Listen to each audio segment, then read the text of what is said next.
இன்று புனித வாரத்தின் நாங்கள் செவ்வாய்க்கிழமைக்கு கால் பதிக்கின்றோம். எனக்கு பிரியமானவர்களே, இன்று நாளிலே நாங்கள் இறை வார்த்தையை வாசிக்கின்ற பொழுது அன்பார்ந்தவர்களே, இறைவனுடைய திட்டம் என்ன என்பதனை இயேசு ஆண்டவர் புரிந்து கொண்டார். இயேசுவுக்கு நடக்கப் போவது என்ன என்பதனை அவர் புரிந்து கொண்டார். யார் அவரை காட்டிக் கொடுக்க போகிறார்கள், எவ்வாறு அவர்களை காட்டிக் கொடுக்க போகிறார்கள், எவ்வாறு இறைவன் துக்கங்களை துயரங்களை சந்திக்க வேண்டும் என்று இவ்வாறு பல விதமான இந்த இன்னல்கள் சூழல்கள் அல்லது சூழ்நிலைகள் இருக்கின்றது என்பது அவர் புரிந்திருந்தார். அப்படி புரிந்து இருந்தும் அன்பார்ந்தவர்களே, ஒருபோதும் அதனை விட்டு விட்டு அவர் ஓடவில்லை, அவர் போகவில்லை. மாறாக இந்த கஷ்டங்களை எல்லாமே தாங்கிக் கொண்டார். இந்த கஷ்டங்களை அவர் முகம் கொடுக்க வேண்டும் என்பதனை அறிந்திருந்தார்.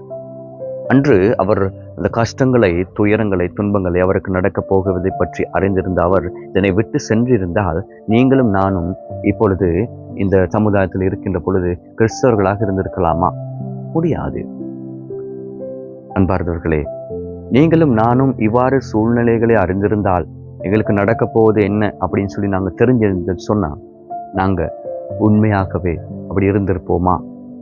நாங்கள் கட்டாயம் அதனை எல்லாம் விட்டுவிட்டு நாங்கள் போயிருப்போம். நாங்கள் விட்டுவிட்டு என்னுடைய வாழ்க்கையை நாங்கள் வேறு விதங்களிலே நாங்கள் சென்றிருப்போம். அன்று புனிதர்கள் இறந்தார்கள், இறைவாக்கினர்கள் இறந்தார்கள், தங்களுடைய வாழ்க்கையை முழுமையாக ஒப்பு கொடுத்தவர்கள் இறந்தார்கள். இவ்வாறு இவர்கள் அன்று எங்களுக்கு தேவையில்லை, கிறிஸ்தவ மதம் தேவையில்லை என்று அவர்கள் நினைத்திருந்தால், இறைவன் தேவையில்லை என்று நினைத்திருந்தால் நாங்கள் இந்த சமுதாயத்தில் இவ்வாறு ஒரு நிலைமையில் இருந்திருக்க முடியாது அன்பார்ந்தவர்களே. அப்படியானால் இப்ப இன்று நாங்கள் வாழ்கின்ற நீங்களும் நானும் பங்குகளிலே சின்ன ஒரு வேலையை கூட செய்ய முடியாமல் நாங்கள் இருக்கிறோம். அவர்கள் செய்வார்கள், இவர்கள் செய்வார்கள், அவர் வந்து செய்வார், ஃபாதர் செய்வார், சிஸ்டர் செய்வார் என்று நாங்கள் இவ்வாறு எண்ணிக்கொண்டு இருக்கின்றோம். நான் என்னுடைய பங்கு எப்படி இருக்க போகின்றது?